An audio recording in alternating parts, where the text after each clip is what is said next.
Greetings to everyone in attendance, and thank you for joining us today. This is Thomas, Security and Compliance Analyst with EHR 2.0, and I will be your host for today's event, focused on how to protect against ransomware attacks.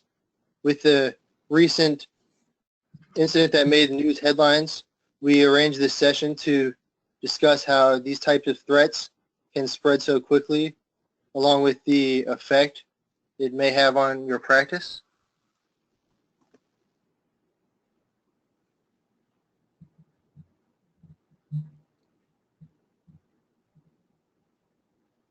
So before we begin, please note, as a reminder, this presentation is being provided for informational evaluation purposes only and is not intended to be construed as legal advice. Please consult your attorneys in connection with any fact-specific situation under federal law and along with the applicable state or local laws that may impose additional obligations on you and your company. So the duration of time will be up to 1 hour, allowing around 10 minutes for Q&A at the end. All lines will be muted during the presentation, and we encourage you to submit questions using the chat section on the right side of your screen, and we will field as many as time allows. Those attending can save a copy of the presentation slides in the handouts panel. Also, feel free to follow up with us afterwards if anything needs further clarification. Those who signed up in advance will receive a link to the recording along with a copy of the slides. And just so take a moment again to read the disclaimer that is on the screen there.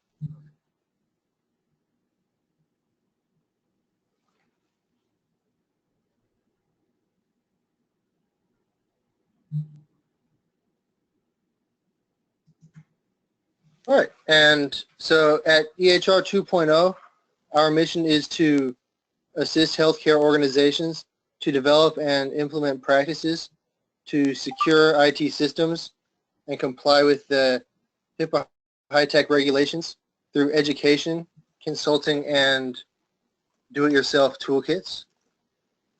So today we have a well-qualified speaker, Craig Petronella, with us to cover this topic.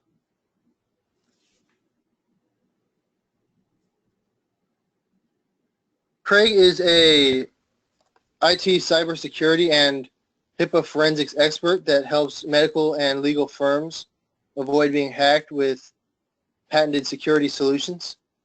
He's the author of a top-selling book, How HIPAA Can Crush Your Medical Practice. Craig helps healthcare practices or businesses stay safe from hackers and grow with proprietary IT solutions that are custom built to the business needs. So with that, I will now hand the presentation over to Mr. Petronella. Hi, and thank you. I appreciate that. Sure. All right, so we're going to talk about the WannaCry ransomware. This attack is a recent zero-day malware attack that exploited tools that were stolen. NSA hacker tools were stolen and announced, I think it was back in March actually, and it's now been speculated that North Korea actually was the influence behind the WannaCry ransomware attack that disrupted a lot of healthcare organizations in the UK across the globe. The latest numbers, I believe, were 200,000 or over 200,000 and over 60 countries. So what ransomware, basically what it is, it's zero-day malware that encrypts your files on your computers and network systems. It spreads very rapidly like a worm, and unless you pay the hacker group, you can't get your data back. So it's extortion. And you have to pay them with Bitcoin or anonymous payment. They won't take a credit card. So really it preys on the organizations and healthcare practices that don't have solid data backup, disaster recovery, and business continuity.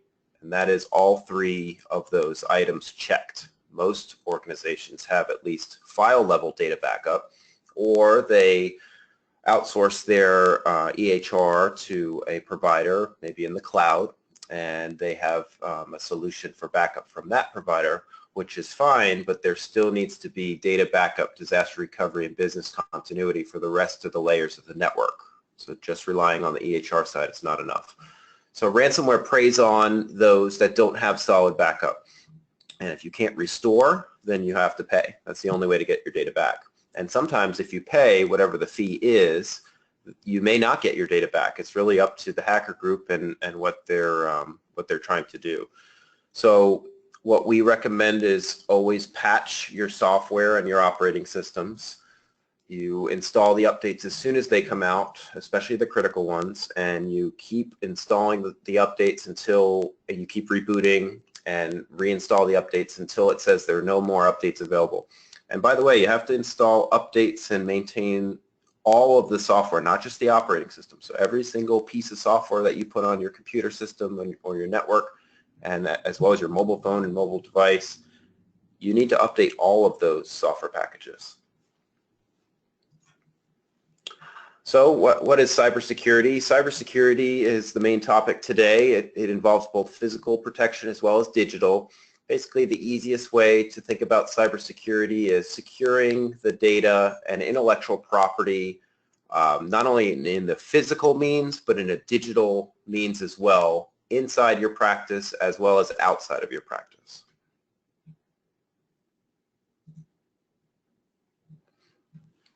So why should you care about it? Well, the big reason that you should care about it is for today's presentation, it's essentially a requirement for HIPAA. If you don't care about it, you can face legal fines and infractions that are $50,000 or more per infraction. You could lose access to the network. You could lose your integrity. It's very embarrassing if you suffer a breach. You can get prosecuted, people can get terminated from employment if they don't handle personal identifiable information or electronic health information properly. So how do you get these threats? Commonly now, ransomware is in the news. Ransomware is a type of malware that typically exploits flaws in software systems such as Microsoft Windows, Apple OS X, as well as Linux. There are ransomware variants and versions that exist on all the operating system levels, even smartphones and thermostats. The hackers basically write these ransomware malware pieces of software that are malicious to extort money from people, and it's a very profitable business these days.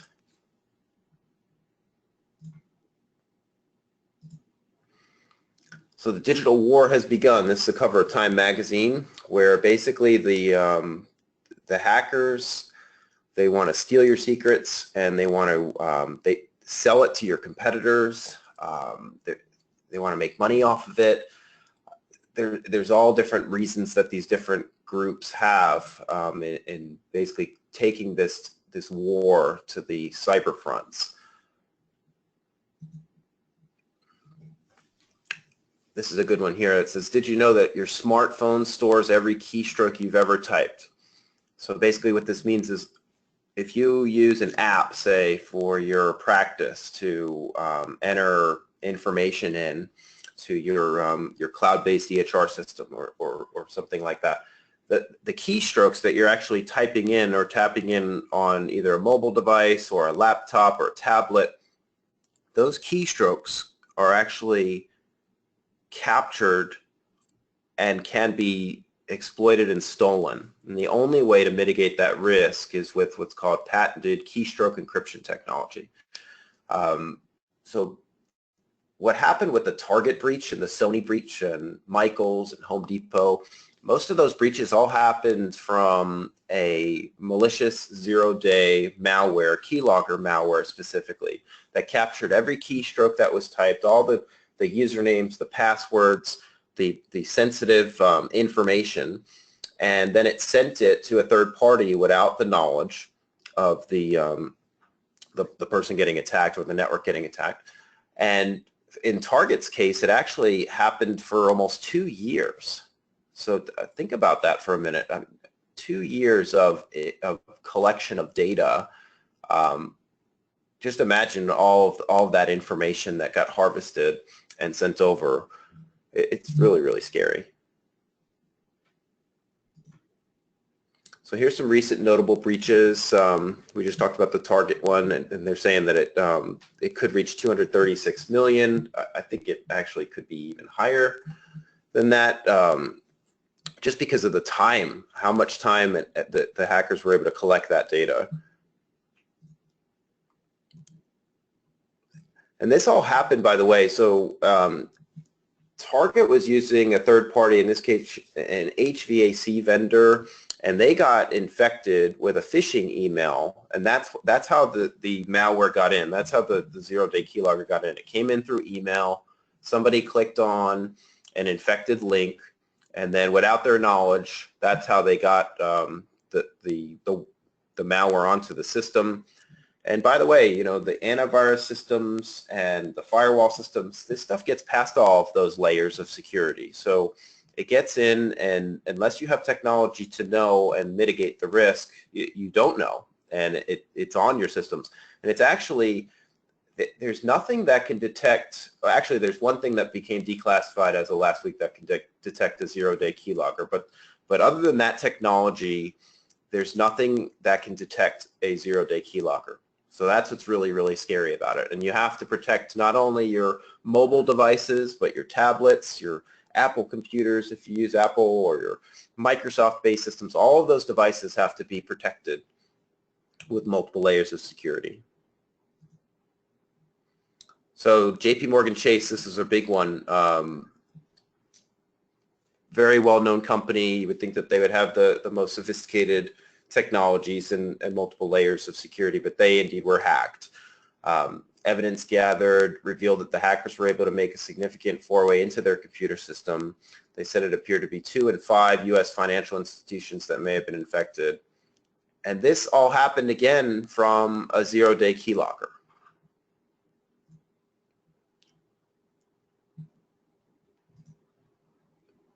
And here's the Home Depot breach here, 56 million.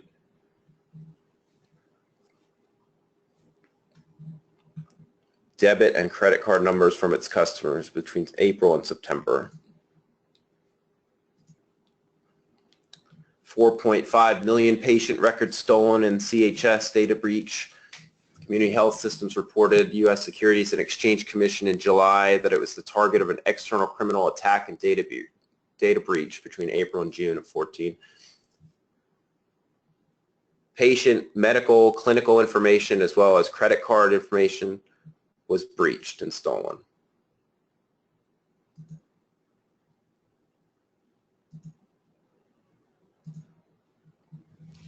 So the commonalities in this case were malware, keyloggers used to steal the credentials, remotely log in and exfiltrate the data.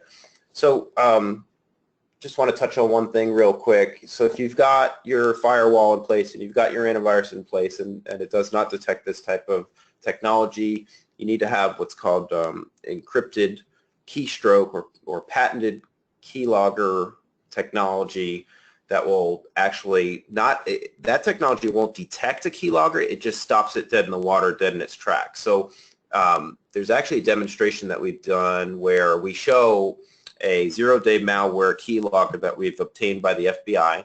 We infect a computer with it. We show that the antivirus doesn't pick it up and none of the security layers pick it up. And then we turn on our patented keystroke encryption security layer. And when we do that, we see the keystrokes that were captured, they now get gibberish and they start getting zeros and ones instead of the real data. So that's how the patented keystroke encryption works. So you could have multiple keyloggers on your system, and that system will stop the data from being breached and logged. Here's a $4.8 million HIPAA violation settlement.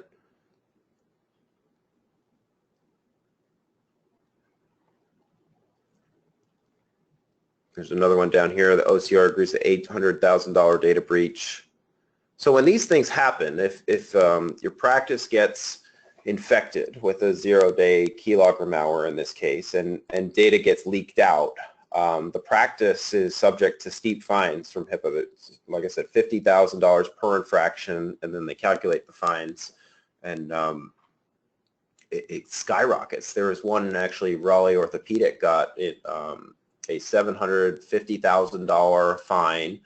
This was not for zero-day keylogger, but this was for because they forgot to have a third party sign a business associate agreement, or a BAA. And the OCR, when they did an audit, they found that proper documentation was not in place, and that's how they received that fine. So obviously these hackers are really motivated. Credit cards go on the dark web for 50 cents to $1. Patient health information records go on the dark web for $20 to $1,500. And the fines per infraction are $50,000. Now this reminds me of a horror story that I read about a few months ago, and there was actually a practice that got infected, and one of the patient's information, his identity was stolen, and he had to actually prove that he was getting these phone calls, these collection phone calls from a collections agency wanting payment for a $20,000 surgery.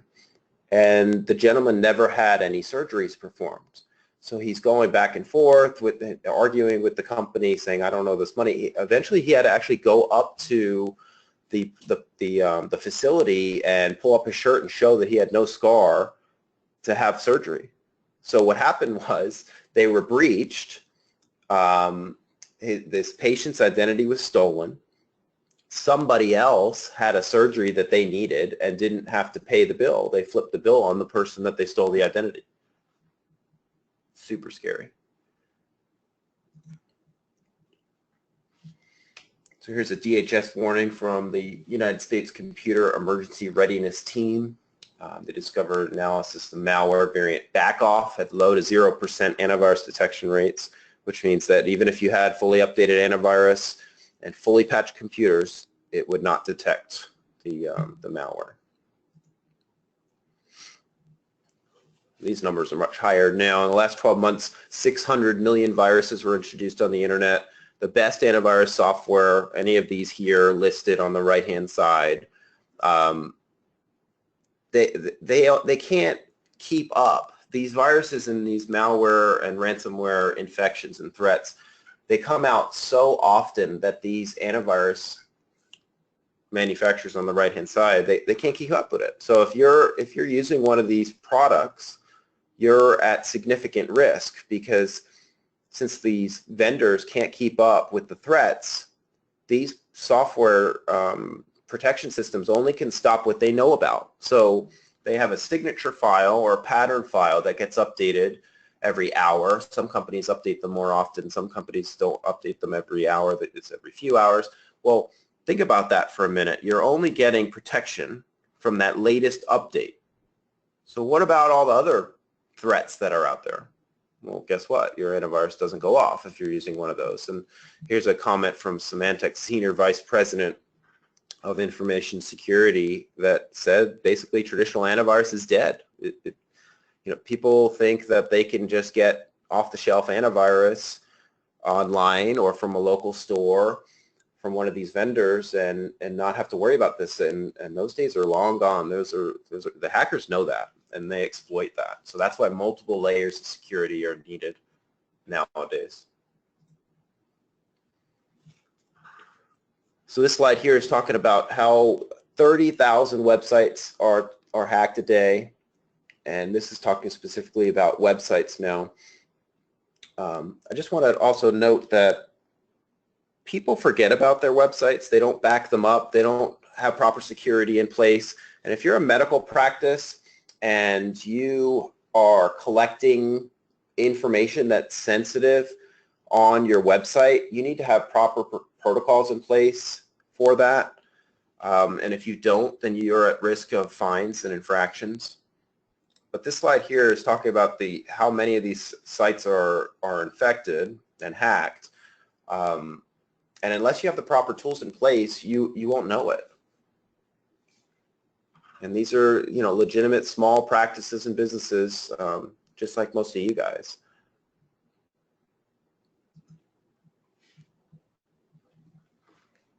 And WordPress. So WordPress is a common website platform that a lot of people like because it has a WYSIWYG type system where you can easily add new web pages and blog content to it. Well, guess what? Hackers know that, so they exploit a lot of the security flaws in WordPress. So there's always updates going on in the WordPress community, and you have to have a good provider that's on top of that, or if that's you, then you have to be on top of that, and there needs to be multiple security layers to protect that WordPress installation, because these sites out of the box are 70% of them are vulnerable to attack, and there's actually processes that have to be done to harden those installations, because every plugin and theme that you put on that website is also a potential opportunity for a security breach.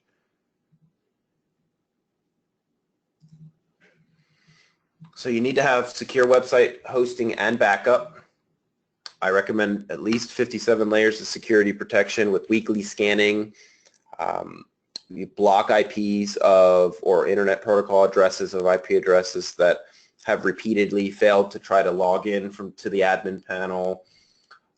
This third bullet point's a big one. Block countries that you don't do business with. So if you have a dental practice, for example, in Raleigh, North Carolina, and you're targeting maybe a 20-mile radius, if that, then do you really need to allow China and Russia to access your website and your network?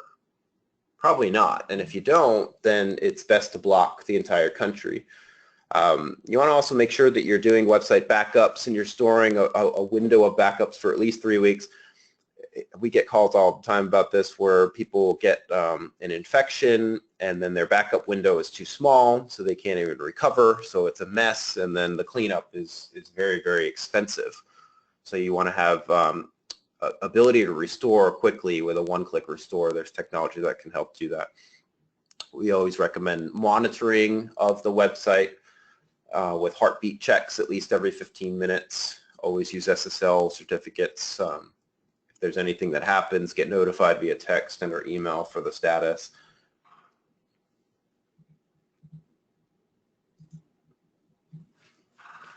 So you need a backup system that can capture everything, not just the files, but the system, the application, the configuration settings, the services, the data. So not just, in this case, maybe the EHR system, but you want to capture everything on that system, a mirror image of everything, and you want to do that on-site and off-site, so you don't risk losing something that's irreplaceable.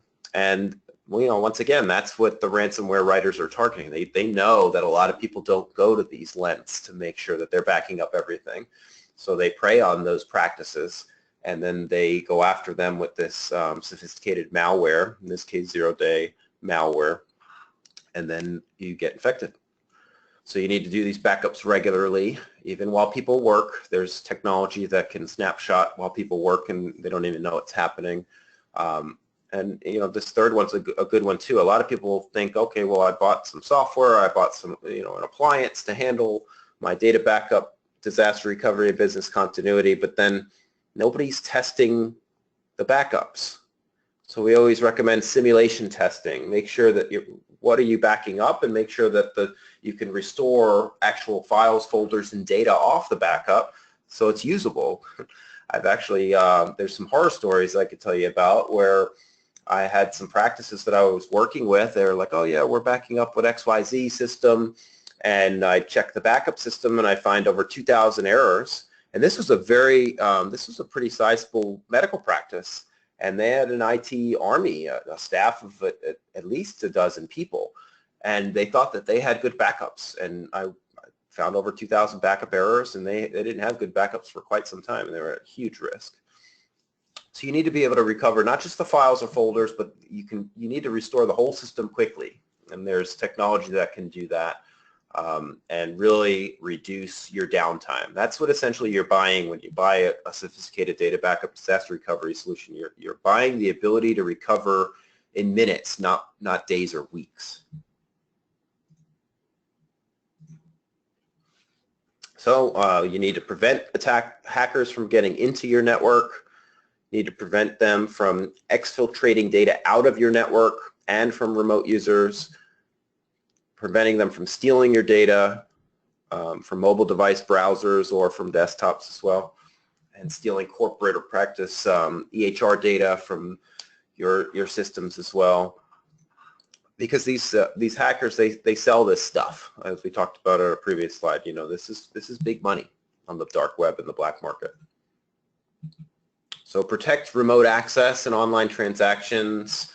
So if you're using an EHR system, you want to use out-of-band or multi-factor authentication, commonly known as two-factor authentication.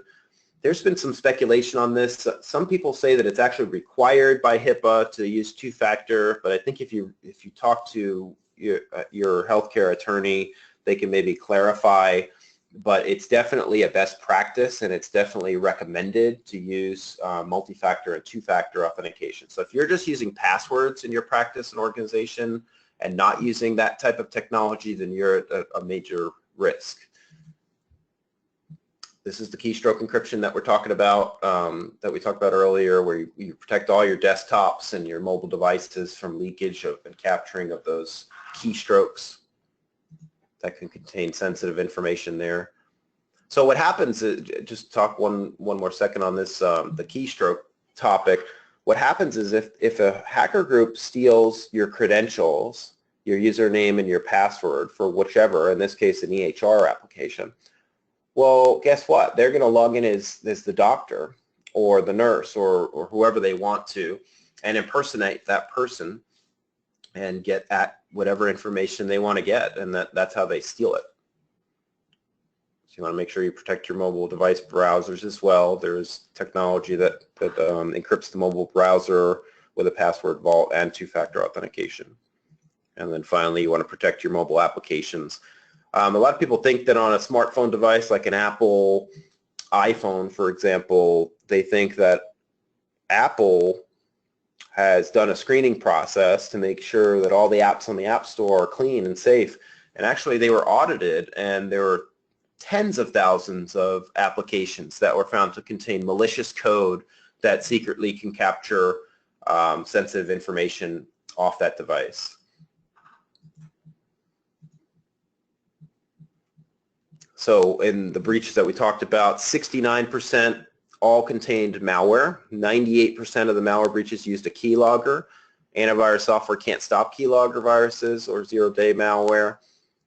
And we talked about, the Target breach, Gmail, Apple. Some of these we didn't talk about yet, but these are all in the news. Michaels. So basically, all these big companies that most of you guys have heard of.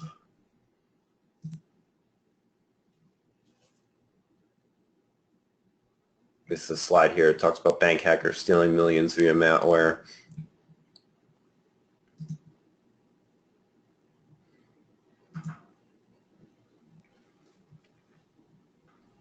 Record keystrokes and take screenshots of the bank's computer so the hackers can learn bank procedures. Also enable hackers to control the bank's computers remotely. That's why you never want, if you ever use remote access in your practice, you never want to just rely on that username and password, because if you just rely on the username and password security layer and it's captured by a zero-day keylogger, then you're going to get hacked, and somebody's going to come in without your knowledge, and that's how they get into your system to cause a breach and potentially a HIPAA violation and get you in big trouble. This is what we talked about, the Apple download stores. They're not detecting malware. That's why you have to protect yourself there.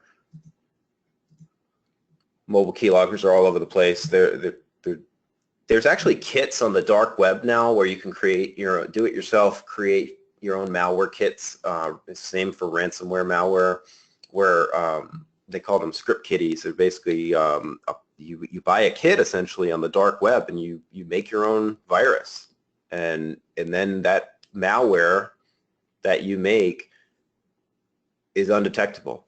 So competitors do that, where they'll buy a kit and try to infect their competitors' network with and cause downtime and significant outage for them. It's a scary world. This talks about the operating system and permission levels, data dictionaries, and keyboard cache files.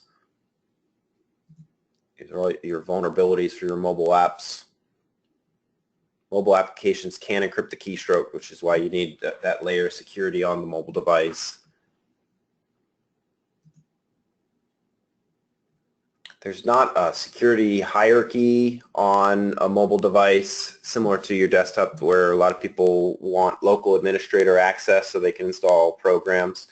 Oh, by the way, you never want to run, whether you're on your desktop or your Mac, you never want to run the computer system as the local admin or the admin user, because what you're doing is you're opening the door to install software, and you're not allowing the operating system security to help protect you. Not to say that if you were running as a normal user that you couldn't get that, that you could just do that and be safe from ransomware. I'm not saying that at all. I am saying, though, that it is a best practice to try to not run as an admin user. But on a mobile device, you're basically forced to run that way. It's not really an option.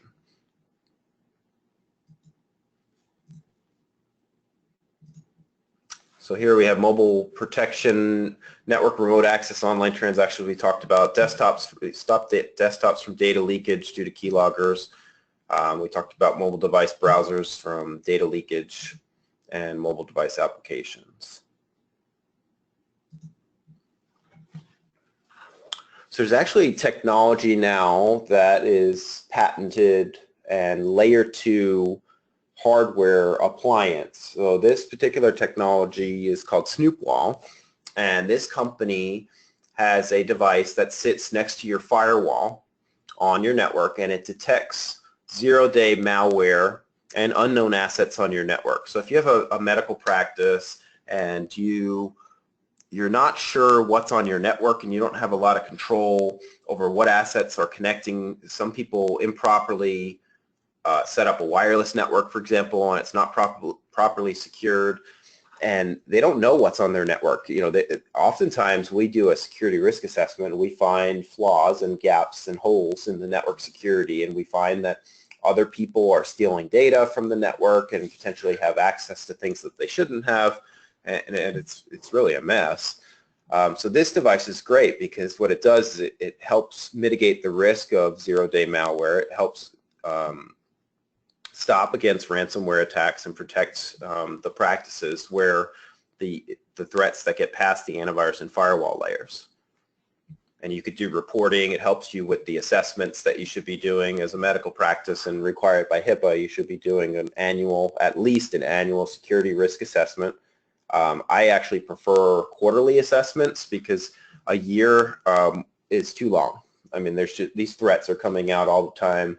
And to wait an entire year to test your systems and score where your practice is and find your holes is, in my opinion, it's just too long of a period of time. It just needs to happen more often. And I'll be honest, the first security risk assessment is the worst. But once you get through that first assessment, then the next ones are so much easier. It's just a lot easier to get through the next one. So this is some basic reporting that the Snoopwall technology can help provide in your security risk assessment, so it helps with that documentation. Here's some vulnerabilities that it can show you that you might not be aware of. It gives you some data on how to fix the vulnerability. So this is great for if you have an IT person or you have an outsourced IT provider. It gives them direction on how to fix and really button up the security so that you can pass that next security risk assessment with flying colors. So I always recommend do the security risk assessment first, score where you are so you know where your security lies, where the holes are, so you know what to focus on, what to fix. And then when you're done, then do the remediation, whether you do that in-house if you have IT staff or you outsource the remediation and the actual fixing of the security gaps and problems. And then you have to do the risk assessment again because you have to make sure that whether you fixed them internally or hired a provider to fix the problems, you want to make sure that they're actually fixed. So you got to keep doing the risk assessment until you score very well and you don't have any of those issues. So we covered a lot of information. Feel free to call or email me if you have any questions. I'm going to go through a couple more slides here to talk about some upcoming events that EHR is having. Small practice social media lead gen from claiming your space to patient engagement is on June 13th. HIPAA compliance for law firms is on July 12th. And visit ehr20.com/events to learn more about those and sign up.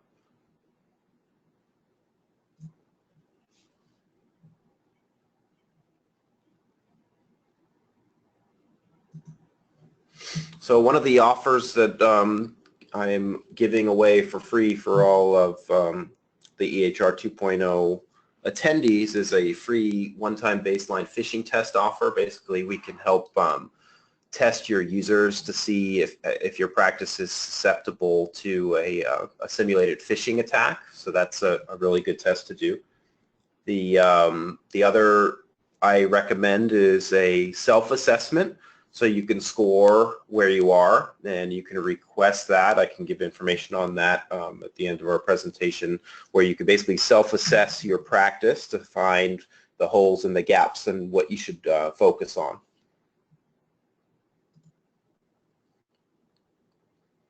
This is some more information about the phish site. And this technology, by the way, the phishing, this is what you want to make sure that your security awareness training program covers. You want to make sure that you're constantly testing your staff.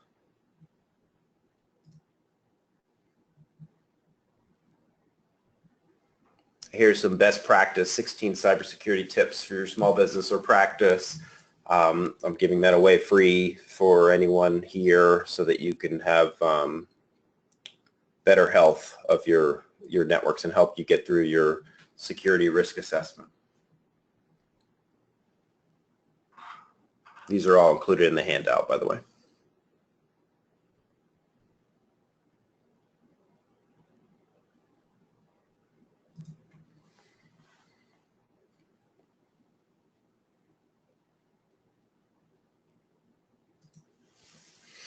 Oh, this is a good one that I wanted to just kind of glance over real quick.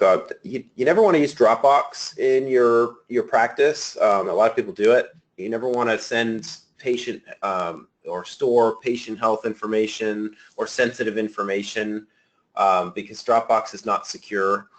There's a lot of issues that can happen and cause a breach without your knowledge. People can install Dropbox and you'll never know it. They can exfiltrate data out of the practice, put sensitive information there. It's basically a mess. So you never want to install Dropbox or use Dropbox in a medical practice.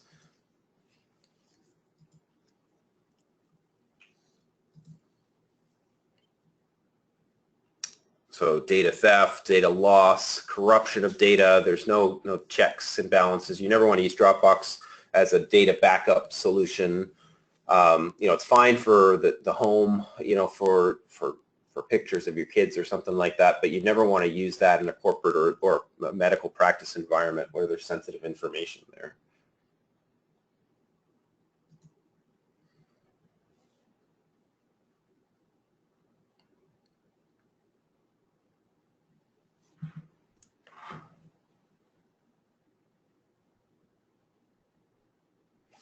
That about wraps it up as far as the Dropbox. We can maybe move into some questions.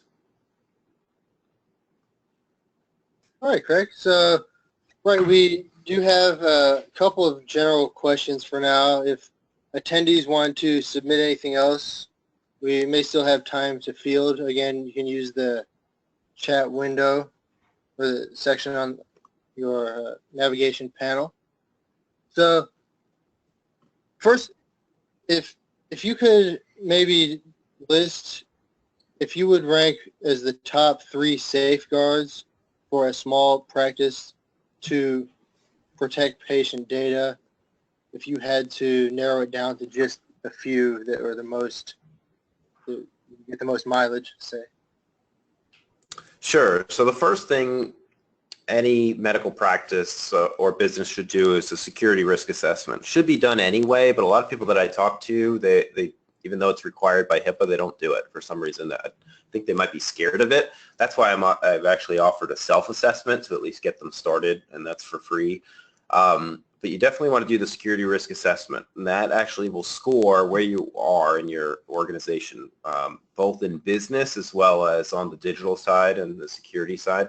So you can get a grade and a score and know what to focus on, know what gaps and holes to fix. The second that I would recommend would be ongoing, at least monthly, security awareness training and HIPAA training. You want to make sure that the staff is always educated on what are the latest security threats, how to protect the practice so that they don't get infected, how to know what links are safe to click on in an email. There's some checks and balances there to make sure that they're legitimate, and basically how to protect and make sure, using best practices, that the organization stays safe and secure. And then the third, I know I'm only limited to 3. I guess for the third one, I would say that utilize and leverage multiple layers of security. Don't think that just by installing some off-the-shelf antivirus and buying some firewall is going to protect your practice, because that's not enough. You need to have ideally next generation antivirus technology. There's a company called SentinelOne that usually was reserved for 5,000 employees and greater, but we were able to forge a partnership with them that offers really good protection as far as next generation antivirus. There's another product that's actually internationally patented that's even better, but it's more expensive. The minimum buy-in for this particular one, called 0 Day Plus, is $100,000. But their technology has been tested with the U.S. Navy, Department of Defense, and Lockheed Martin for the past 10 years, and it literally kills all the ransomware and zero-day malware dead in its tracks. So for most of you guys, probably the SentinelOne might be the better next-gen antivirus product to use right now. This stuff changes all the time, so that might change later. But definitely multiple layers of security. A snoop wall would be a great addition to the network, and pairing that with next-gen antivirus and obviously all of your encryption levels. You want to make sure you're using at-rest encryption and in-transit encryption, basically encrypt everything you can. We talked about keystroke encryption, backup encryption. So I guess you can think that that's 3, but I think that that's probably the best way to protect the practice right away. Nice. And also another question about the protection, and this I would say is not directly going to be blocking, say, the ransomware case, but encryption, very important for just many purposes in the security. Is there any brand or classification of encryption software that you would most recommend for the devices most commonly used?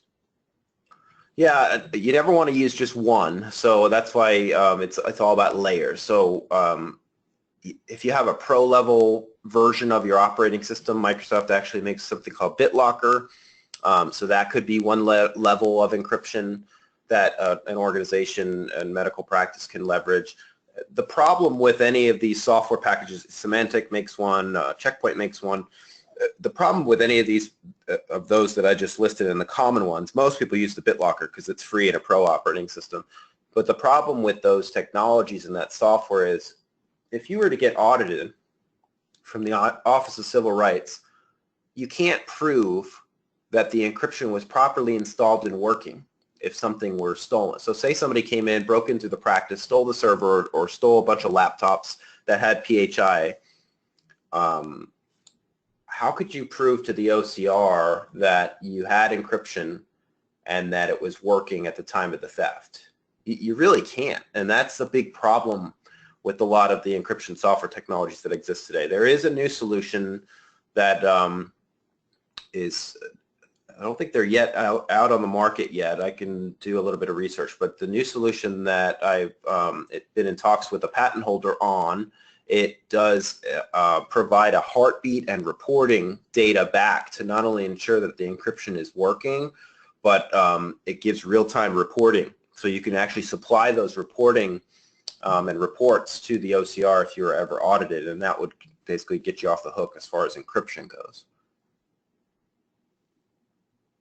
And while we're discussing this, it was something that we have posted about regarding the ransomware, how in some cases it's actually, you could be better off, a practice would be better off with affected by that instead of an actual breach.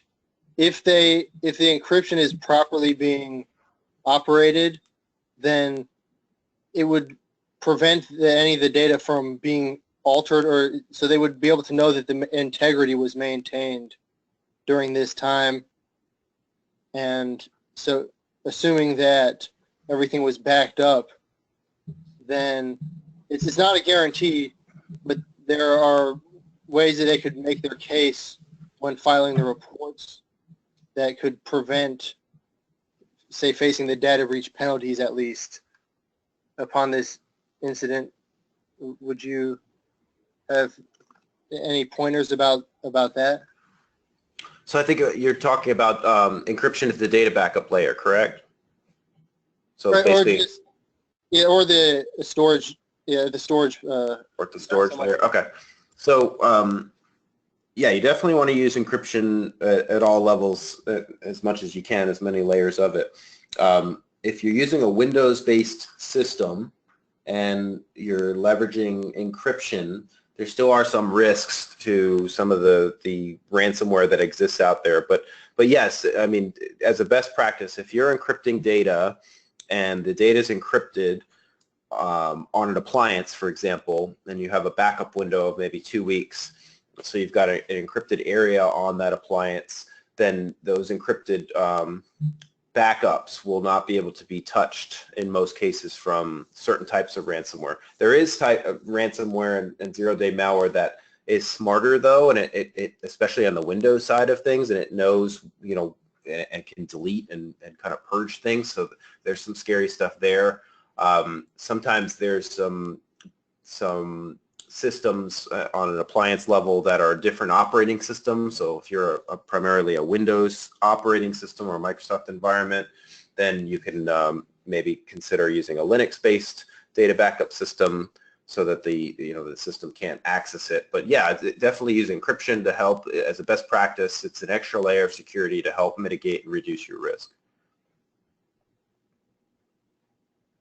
Nice. And I wanted to mention we did recently post an article on our page, an entry about touching on that and pertaining to the recent WannaCry incidents, which ties in also with some of the HIPAA requirements that may have prevented the virus for some of the practices affected if they were carrying these out. So anyone out here can access from our homepage, ehr20.com.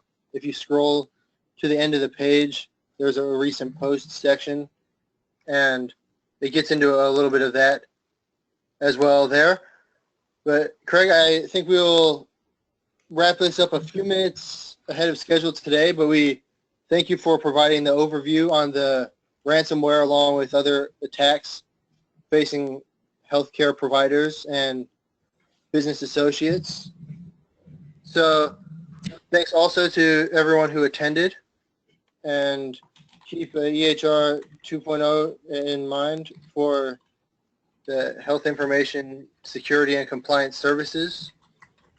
So please contact us with any questions at our email info@ehr20.com, or over the phone you can call 866-276-8309. So with that, we'll about wrap up the session for today.